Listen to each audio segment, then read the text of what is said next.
आदाब नाज़रीन, मैं हूं आपका मेज़बान अब्दुल वाजिद और आप देख रहे हैं तस्नीम टीवी। चलिए दोस्तों, रुक करते हैं आज की ताज़ा तरीन खबरों की तरफ। बिल्किस बानो गैंग रेप मामले में 11 कसूरवारों को रिहाई मिल गई है। गैंग रेप के तमाम कसूरवारों को गुजरात हुकूमत की माफ़ी की पॉलिसी के तहत रिहा किया गया है।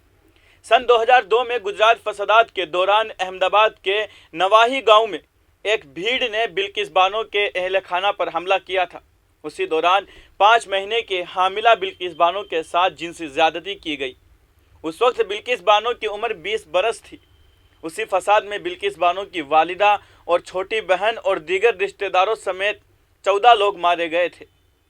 21 जनवरी 2008 को मुंबई की एक स्पेशल CBI अदालत ने बिल्किस बानो के साथ इज्तिमाई जिनसी ज़्यादती और ख़ानदान के 7 अफराद के कत्ल के मामले में 11 कसूरवारों को उम्र कैद की सज़ा सुनाई थी। बाद में बॉम्बे हाई कोर्ट ने कसूरवारों की सज़ा को बरकरार रखा था। एक मुजरिम ने 15 साल से ज़ायद जेल की सज़ा काटने के बाद वक्त से कबल रिहाई के लिए सुप्रीम कोर्ट का रुख किया था। सुप्रीम कोर्ट ने गुजरात हुकूमत को सज़ा में छूट के मामले पर गौर करने की हिदायत दी थी। अदालत की हिदायत के बाद गुजरात हुकूमत ने इस मामले में एक कमेटी तश्कील दी थी। कमेटी ने चंद माह कबल मुत्तफ़िका तौर पर केस के तमाम 11 कसूरवारों को रिहा करने के हक़ में फ़ैसला किया था और रियासती हुकूमत को एक सिफारिश भेजी गई थी।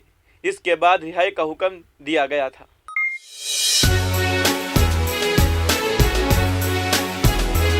अब रुक करते हैं अगली खबर की तरफ। भारतीय फिजाइया के एहलकारों ने पीर की शाम कठुआ ज़िला में उच्च नदी में सैलाब में फंसे 2 लोगों को बहिफाजत निकाल लिया है। अफसरान ने ये मालूमात फराहम की है। उन्होंने कहा है कि इस दरिया में 2 अफराद के साथ दर्जनों जानवरों के फंसे होने की इत्तला मिलने के बाद फिजाइया और ज़िली इंतज़ामिया ने रेस्क्यू ऑपरेशन शुरू किया। अफसरान ने बताया कि इंतज़ामिया ने इस काम के लिए फिजाइया के हेलीकॉप्टर को लगाया, जिसके ज़रिए रेस्क्यू ऑपरेशन तेज़ी से किया गया। ताहम उन्होंने कहा है कि जानवर सैलाबी पानी में बह गए।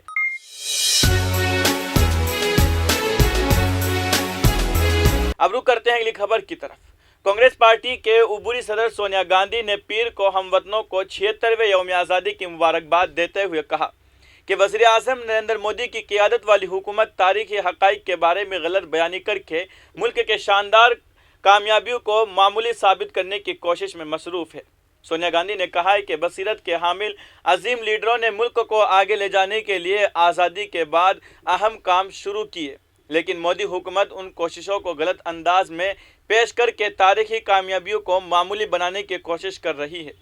उन्होंने कहा है कि गुज़श्ता 75 बरसों में मुल्क ने अपने बासलाहियत अफराद की मेहनत से साइंस, तालीम, सेहत और इंफॉर्मेशन टेक्नोलॉजी समेत तमाम शोबों में बैनुल अक़वामी सतह पर इनमेट नुक़ुश छोड़े हैं। भारत ने अपने दूरंदेश लीडरों की क़ियादत में एक तरफ जहां आज़ाद, मुनसिफाना और शफ़ाफ इंतखाबी निज़ाम कायम किया, वहीं जमहूरियत और आइनी इदारों को मजबूत बनाया। उसके साथ ही भारत ने ज़ुबान, मज़हब, फ़िरका की तकसीर इम्तिहान पर पूरा उतरने वाले एक सरकर्दा मुल्क के तौर पर अपनी काबिल फ़ख्र शनाख्त बनाई है। सोनिया गांधी ने कहा कि हमने गुज़श्ता 75 बरसों में कई कामयाबियाँ हासिल की है, लेकिन आज की हुकूमत हमारे मुजाहिदीन आज़ादी की अजीम कुर्बानियों और मुल्क के शानदार कामयाबियों को मामूली करार देने पर आमादा है, जिसे कभी भी कबूल नहीं किया जा सकता। इंडियन नेशनल कांग्रेस सियासी फ़ायदे के लिए तारीख़ी हक़ाइक़ पर किसी भी गलत बयानी और गांधी, नेहरू, पटेल और आज़ाद जी जैसे अजीम कौमी लीडरों को झूठ की बुनियाद पर कटहरे में खड़ा करने की हर कोशिश की सख्ती से मुखालिफत करेगी।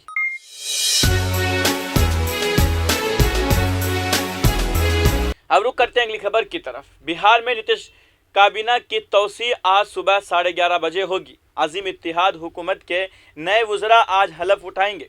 काबीना में शामिल किए जाने वाले वज़रा की फहरिस्त को मंजूरी दे दी गई है।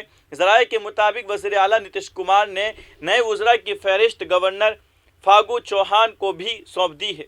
इस फहरिस्त के मुताबिक आरजेडी के 16, जेडीयू के 13 और कांग्रेस कोटा से 2 वज़ीर हलफ लेंगे। इसके अलावा शीला मंडल, जयंत राज, अशोक चौधरी, जयंत राम मांझी के बेटे संतोष कुमार समन और आज़ाद समेत सिंह के नाम भी ज़ेर बहस है।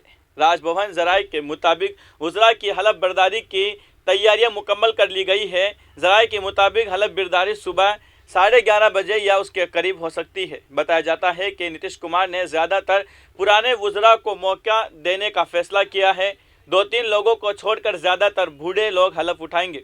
शीला मंडल, जयंत राज और अशोक चौधरी को काबीना में शामिल न किए जाने का इम्कान है।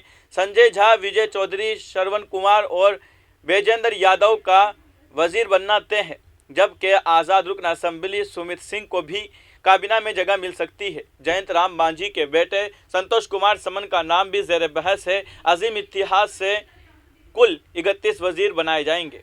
एक नाम जो गुज़िश्ता कई दिनों से ज़ेर बहस था, जेडीयू पार्लिमानी बोर्ड के कौमी सदर उपेंद्र कुशवाहा, जो नाराज चल रहे हैं और दिल्ली चले गए हैं।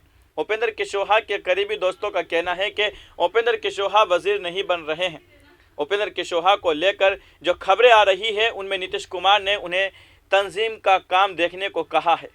ये खबर भी है कि आरजेडी ने जेडीयू से तालीम का महकमा ले लिया है और मालियत का महकमा जेडीयू को दे दिया है। एनडीए इत्तेहाद के वक्त तालीम जेडीयू के पास रही और खजाना बीजेपी के पास। दूसरी तरफ कांग्रेस में वजीर बनने की लड़ाई जारी है। कई एमएलए खुलकर अपना दावा कर रहे हैं। ऐसे में काबीना की तौसी के बाद माना जा रहा है कि अजीम इत्तेहाद के अंदर हंगामा होने वाला है।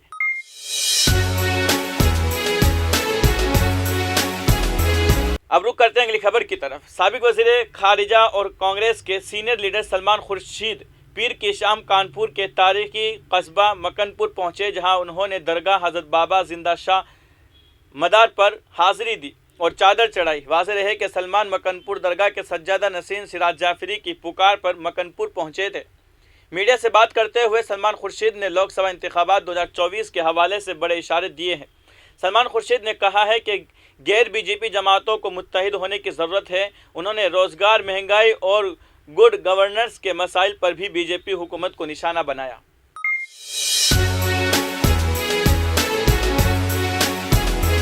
अब रुक करते हैं अगली खबर की तरफ। भारत ने बहरीन के इलाके की सलामती में मज़ीद ताउन करने के इक़दाम के तौर पर श्रीलंका को एक एयरक्राफ्ट तोहफे में दिया है।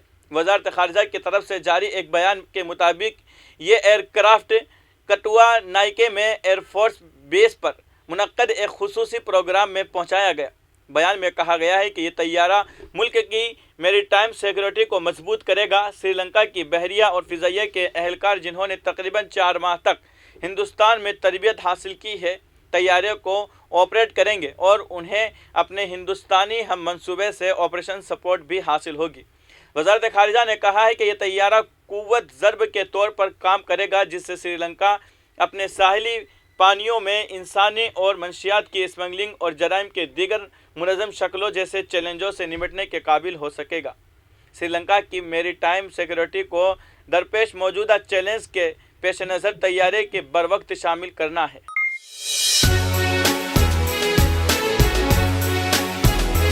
अब रुक करते हैं अगली खबर की तरफ। उत्तर प्रदेश के मैनपुरी में देर रात एक खौफनाक सड़क हादसा पेश आया है।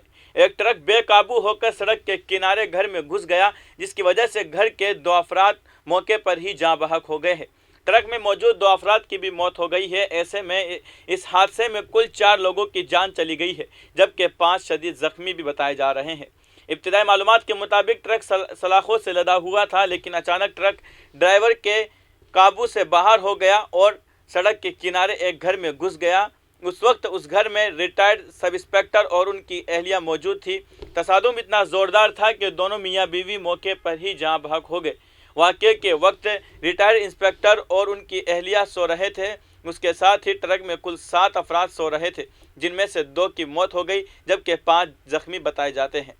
फिलहाल की खबरों में इतना ही। मुल्क और गैर मुल्क की तमाम बड़ी खबरें जानने के लिए देखते रहिए तस्नीम टीवी। आपके मेज़बान अब्दुल वाजिद के साथ। अल्लाह हाफिज़।